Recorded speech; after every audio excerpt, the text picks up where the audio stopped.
Good morning, everybody. Let's see. Excellent, good, okay. So, of course, we have a PowerPoint because all government officials have PowerPoint, and you'll see a little bit of color, but mostly it's black and white because that's how we think. I want to thank David for that very nice introduction, and Claire for the leadership at BBB in getting these kinds of programs out in the public. You will see in the front row Karen Kunstler-Goldman, who is the Deputy Chief of the Charities Bureau. I have a total of 1 year experience in the Charities Bureau at this point. Karen has over 30. So if you have real questions that are substantive, she's the person you should talk to. I want to talk a little bit today about the mission of the Charities Bureau, and I believe that both Claire and David talked about our role in supervision, which sounds more direct than what I think our role should be. So we'll talk a little bit about how we want to help the Charities Bureau, the charities sector in the state, and the things that they do.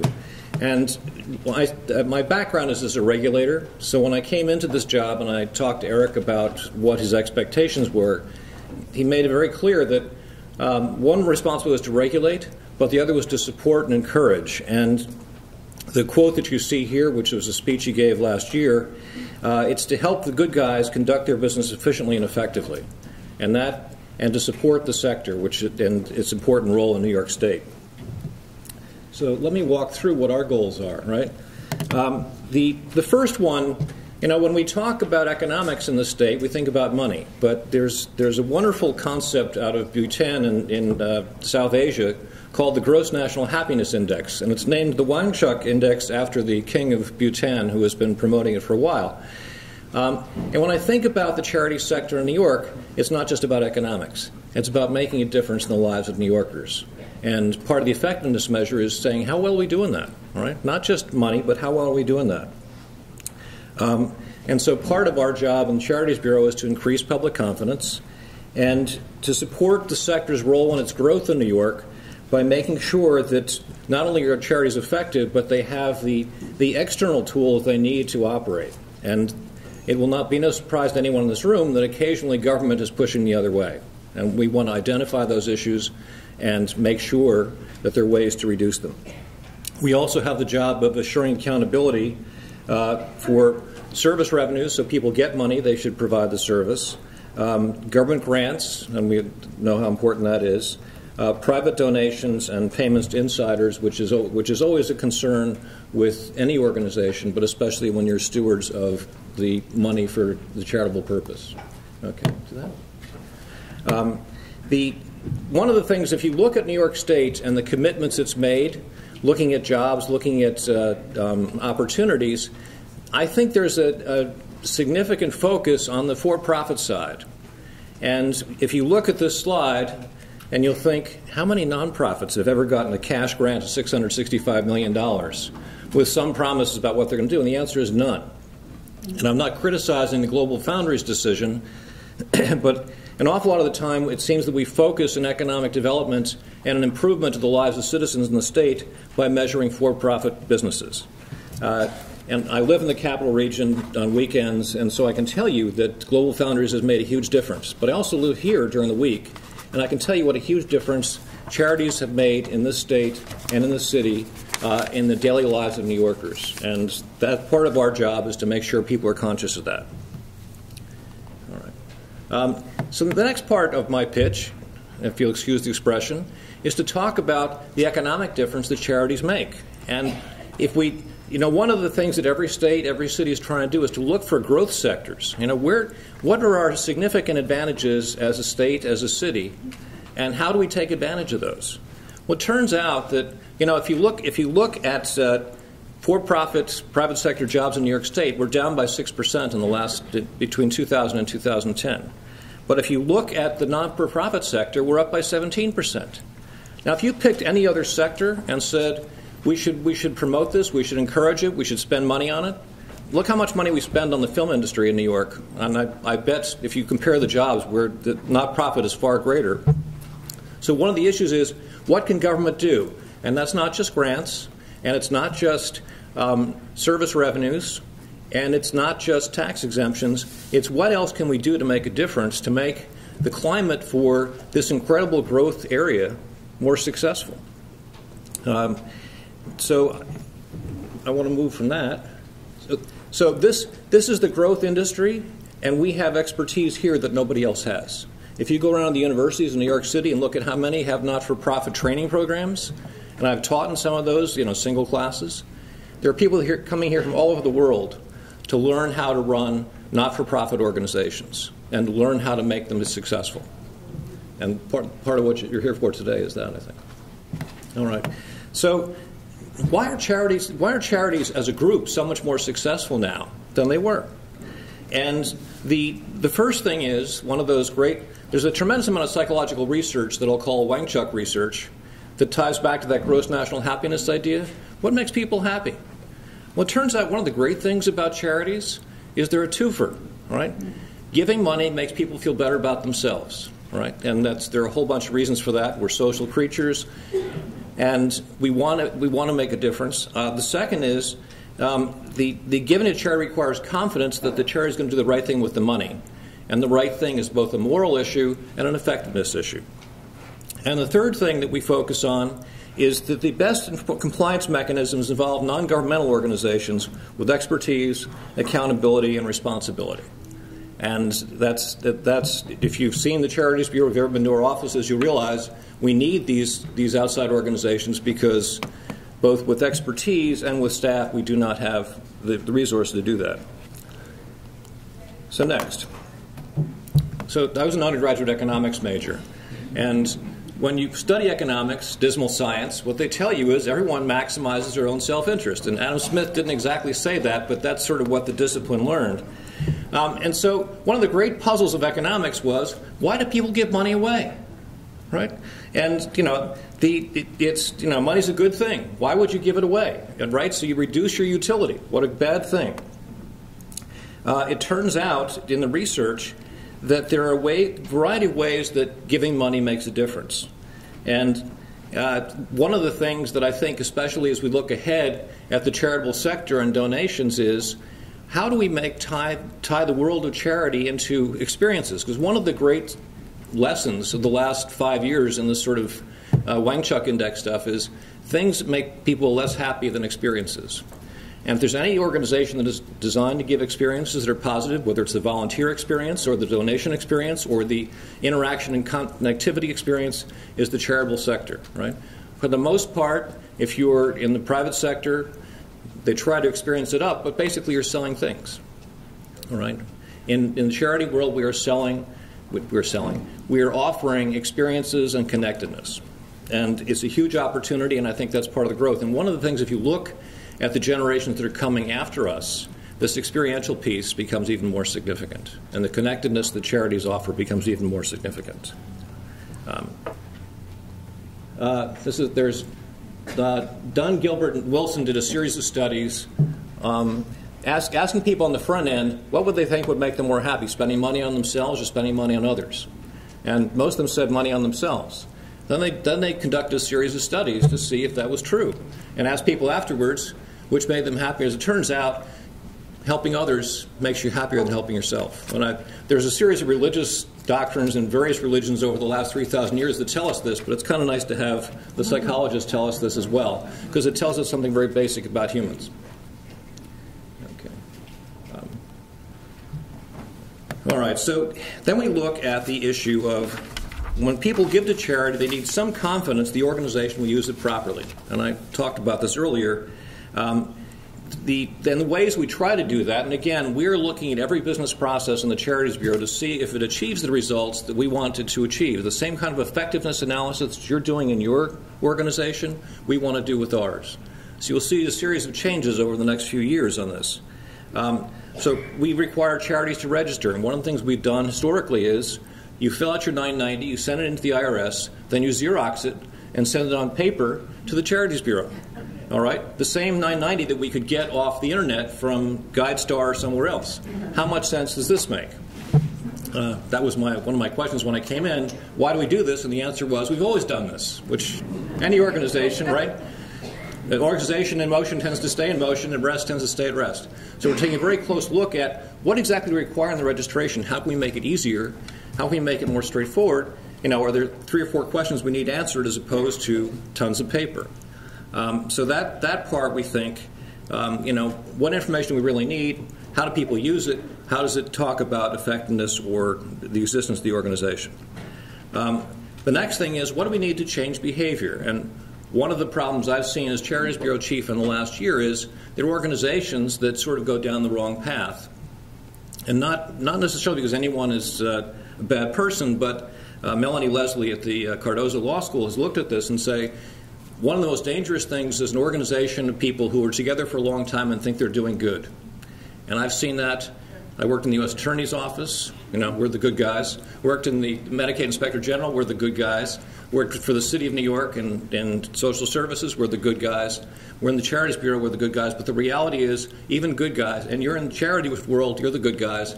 Even good guys have to think about, are we doing what we need to do? Are we doing it the right way? And how do we listen to people outside our circle telling us what works? The other thing that we're looking to in the Charities Bureau is to look away from command and control regulation toward what are called nudge techniques. So how do we get people to think about doing what they need to do without telling them what it is, right? And this is the classic parent thing where you give the child a choice of 2 things, and they have the illusion of this. They have the impression of a choice, but they also feel empowered because they got to make the choice. Now, my spouse on occasion has told her children, you made the wrong choice. I don't do that.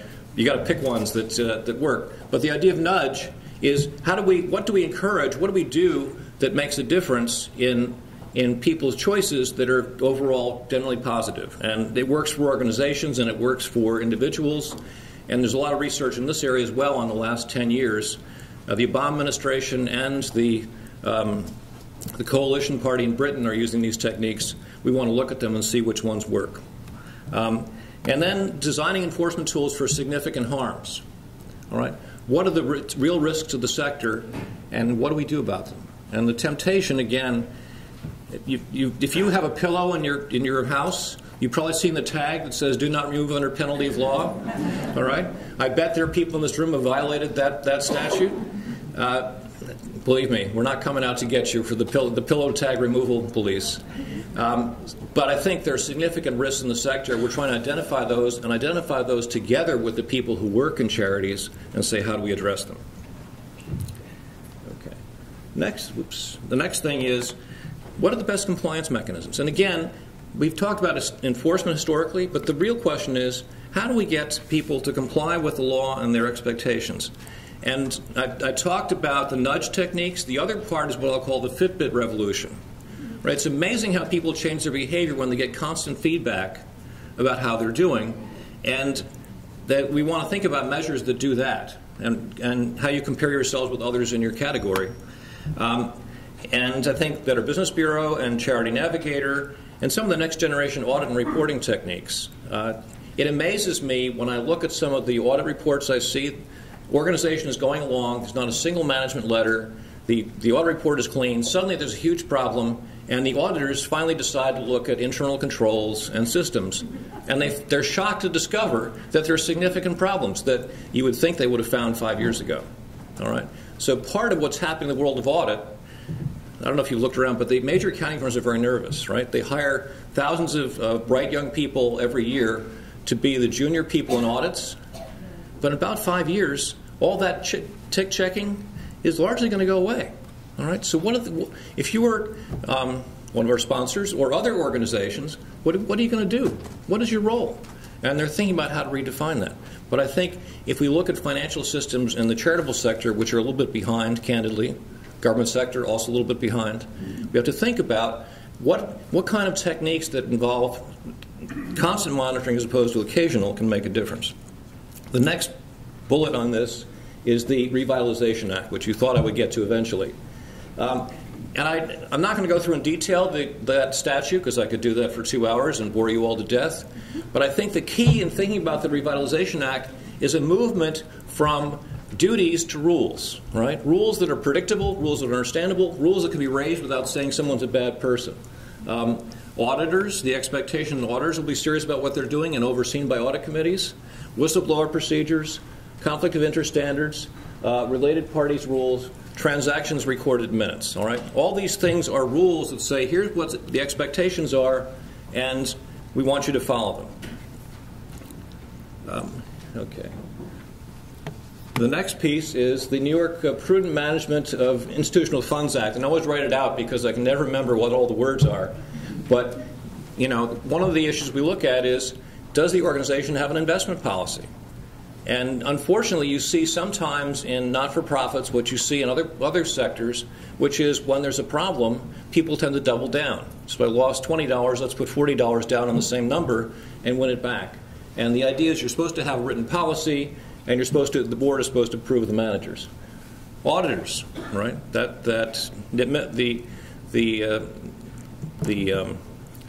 NIPRA makes auditors incredibly significant, and I've spent a lot of time talking to the audit world.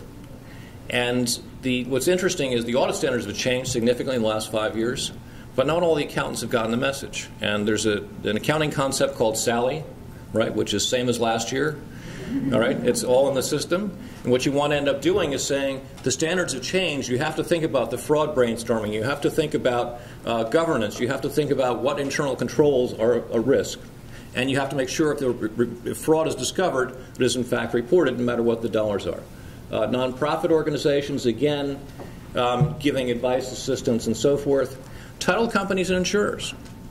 Our new statute says that if you have a related party transaction, you can have it, right? But you then have to document in the minutes of the organization the alternatives that were considered, how the choice was made, and it has to be written down so that the approval shows that that was what occurred. All right. So I'm a title company or a title insurer looking at your organization. I'm going to say, show me before you sell this piece of property that you did all this. And finally, we look at the organizations. I've been very impressed since I got in this sector at how strong the state and local government components are in the grants side, so grants and contracts. And Fran Barrett for the governor's office and the mayor's office of contract services have been really very supportive and helpful in giving guidance and advice and assistance. All right. Next piece. All right. One of the things that I didn't realize when I got here is to the extent to which the New York Post and the Daily News call up every day, right? And the problem for charities is it's sort of man bites dog, right? People have expectations about charities, so then they're disappointed, and it's a major news story. And I don't know what you do about that, right? It's the difference between the expectations and bad things that happen that makes it newsworthy. And part of my goal is to make sure we talk about the good things in organizations as well. But when you look at indictments that involve charitable organizations or significant management failures, we're going to be reaching out and saying, this is not a punishment thing. We're going to have a questionnaire, right? When did the board find out about it? All right? How did the board respond? How do you communicate these events to donors, clients, and government agencies? All right? And again, some organizations do a great job, and some don't. Management letters, were there management letters? Were they paid attention to? How are your internal controls? Did the auditors do their jobs? Did the board and audit committee do its job? And again, the goal of this is not to punish people. To support the sector, we want to know how addressing crises is part of what you end up doing in every large organization, because bad things are going to happen. Sometimes they're snowstorms. Sometimes they are hurricanes. Sometimes they are, if you have 12 apostles, one of them is going to go bad. And you have to think about how you're going to plan for that. Do you have the tools that NIPRA requires? What have you done to prevent this from happening again? And again, these are board responsibilities and senior leadership responsibilities, and so we want to make sure, after the fact, we're looking to see what did you do to make sure it doesn't happen again. There's a cemetery in Staten Island. The first person running the cemetery stole the money. The Charities Bureau was involved in putting a new person in that job. Guess what happened? Stole the money again. Yeah. All right. So that's the kind of lesson that, speaking of crises and what do you do about it, that we take very seriously, and we want to make sure those lessons are communicated. And we would not be looking to put these things on the internet. What we want to do is to say, if you're the board and bad things happen to good people, how do you deal with it? And what are the best examples and the best practices in addressing these issues. And I think you're going to see in the next year or two, judging by what's going on in the U.S. Attorney's Office in the Southern District, a lot of issues that will rise with not-for-profits related to elected officials. And again, thinking about what do we do when this kind of crisis arises and how do we address it is significant. Next piece is, how do we assure the continuation of the charity's mission during a period of uncertainty? And there is in some boards that I've looked at in my 1 year on the job, there's a tendency to hope that bad things will go away, right? Or else that the hard decisions that have to be made were made by the next board and not by this one. And that's a very human tendency, but the idea of boards is supposed to think past that, and our job is to say, have you thought about this and what are you doing? How do we address the harms to clients, governments, donors, and gross national happiness? And again, if it's a for-profit company, and I've done a lot of cases against for-profit companies, you made the money, here's where you are, what did you do wrong, what are we going to do about it? When we look at charities, it's less the organization that is problematic and more individuals. So we have to think about how do we save the organization, assuming it's worth saving, and what do we do with the harms to clients, governments, and donors? Next piece is how to make sure that wrongdoers no longer have access to charitable assets, and how do we communicate the results? And again, one of the things about this Attorney General that I was very impressed with when I came here, he is not a career prosecutor. In fact, he never was a prosecutor before he got this job. His career was as a private sector lawyer, and the latter part of his legal career representing nonprofits. So he's incredibly conscious of the issues that arise with all of us and the mission that nonprofits serve and some of the problems they face. So communicating the results is really important to us in a way that's constructive both for the sector as a whole and for individual charities. Issues for the future. Best practices for charities, and I looked at the Better Business Bureau and a variety of other standard-setting organizations to say this is what should happen. Registration reform, I've talked about that. I do want to have people by next year stop sending in their 990s and Xeroxing tons of paper and figure out what we really need. Transactions, we have not done a major reform on transactions yet, and it's my expectation the next year we're going to take a close look and cooperate with other people to say, what do we need to review, what kind of questions should we ask, what kind of things should we give organizations the autonomy to do themselves. Stress testing. There are a series of sectors in New York State that are at risk. So 3 that I'll pick out are historic houses. There are too many of them, and their boards are aging out, and they don't have a lot of money. Second one is education. The model of education is changing. Some organizations are doing very well at it. Others, we can tell, are very troubled. The third group is organizations receiving Medicaid reimbursement, particularly in the O sector. Well, mental health, persons with developmental disabilities, and substance abuse. Historically, these organizations have been paid based upon their costs. With the new managed care model that the governor is promoting and has made happen, they're going to be negotiating with managed care companies, and a lot of them do not necessarily have the expertise and the actuarial knowledge to make that work. So again, this is not to say we know the answer to these things, but it's to say this is what we're going to look at. And finally, it's what I had forgotten what cypre was. I got through law school without taking trust in estates. I basically punted on that in the bar exam, and then I find we have 10 people whose job it is to think about this issue. But basically, cypre is Norman French for as close as possible. And there are a lot of 20-year plus grants under $100,000, which are sitting in various accounts for charities. And we have a model for how to allow organizations to unlock that money and use it for other things in their work. And we expect to have guidance in 2015 on that as well. If you have questions, oops.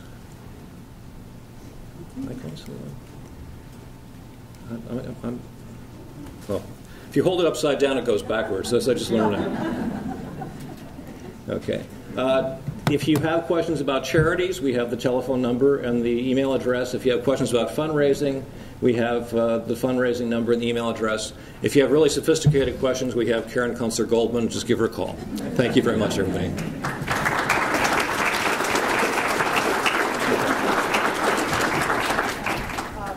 The first question is what is the best way to educate your board about accountability and their role, considering most are in the for-profit work and not aware of New York State standards?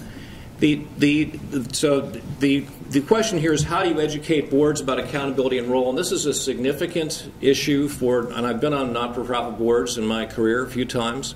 The first thing is there's got to be a day one of educating the board about what's expected of them. And this is often very tough because A, you're not paying them anything, B, you're expecting them to go out and raise money, and C, you want them to support the mission of the organization.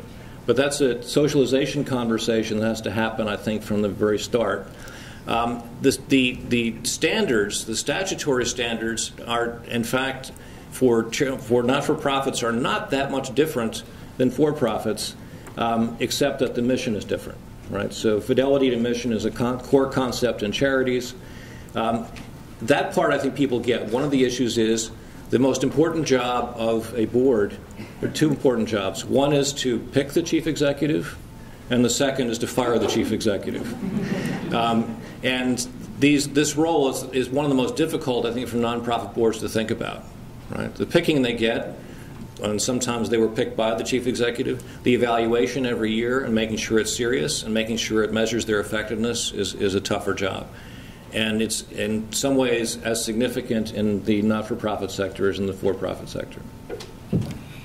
A second question. You mentioned growth in the nonprofit sector versus for-profits. What was your definition of growth? How do you think that success and growth should be defined for nonprofits? Okay, so thank you. That's a great question. So I started off there. I'm riding two horses here, which is a real challenge. The first is, if you look at growth sectors in New York, the not-for-profit sector is the growth sector. Now, sometimes legislators and city officials don't pay as much attention to that as they might because they don't see increased tax revenues. Oh well. But if you look at jobs and you look at opportunities for people in the city and the state, the growth in the not-for-profit sector is probably our biggest. It is our biggest source of new employment. Government isn't going to grow that much. For-profits aren't going to grow that much. And I think, we can talk about jobs because they pay people money, or we can talk about jobs that have meaning and are satisfying to people and make a difference in the lives of others. And that to me is the great part of this growth thing that's happening in New York State. We have. Let me go back a second. I did environmental work in my early career, and I listened to businesses complain for the first 5 years about how expensive it was to comply and put a burden on them, made them less competitive. And 10 years later, they were selling these techniques, that is the techniques of environmental compliance and reducing emissions and waste, to people all over the world. And I think the New York not-for-profit sector is poised the same way, and I think it's a huge opportunity for us as a state, and it makes the state a better place to live. Just a couple more questions. One is any regulation coming that will be directed toward board makeup, ensuring key competencies are represented, for example, finance? That's it. This is a great idea, but we have not thought about it yet. And in fact, I think I want to be careful about what the Charities Bureau is able to do. So we've been drafting guidance for the last 9 months on the core issues of the Nonprofit Revitalization Act. I think there are other organizations whose competence may be better in identifying the board membership issues. The one thing I would point to, though, is I think the idea of sunsetting board members is very important.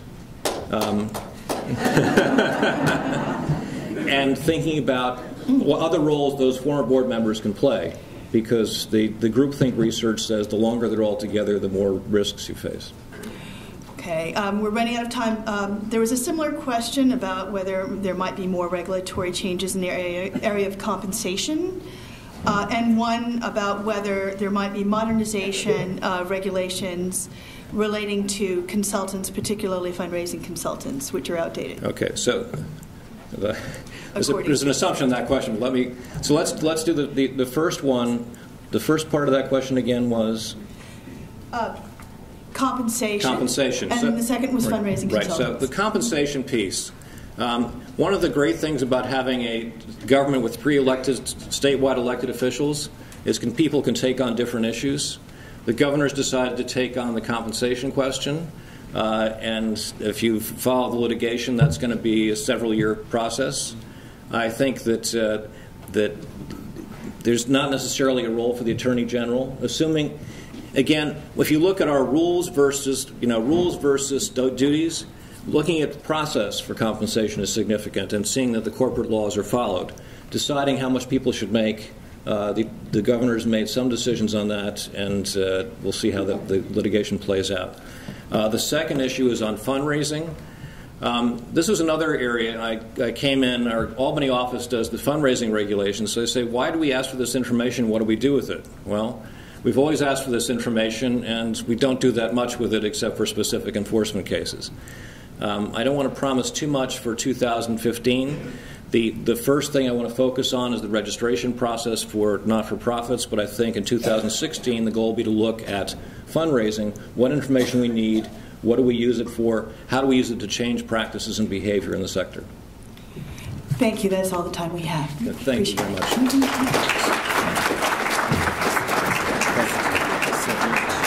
Thank you, Chief Sheehan. That was excellent. We're very grateful that you could be with us today. I also want to thank Dean Birdsell for his introduction of you. And when it gets to board training and board orientations, there are some great organizations that provide information, and I'll point right back to the Attorney General's office, too. I know the Better Business Bureau, when I was looking at information for board orientation, I looked to some of the materials right out of that office, and we use it on our regular orientation programs for our board. Every single board member that comes in gets that orientation, even if it's during the year. So again, there are some great resources available in the Charities Bureau for that, as well as some of us in this room. So big focus on that. That's critical.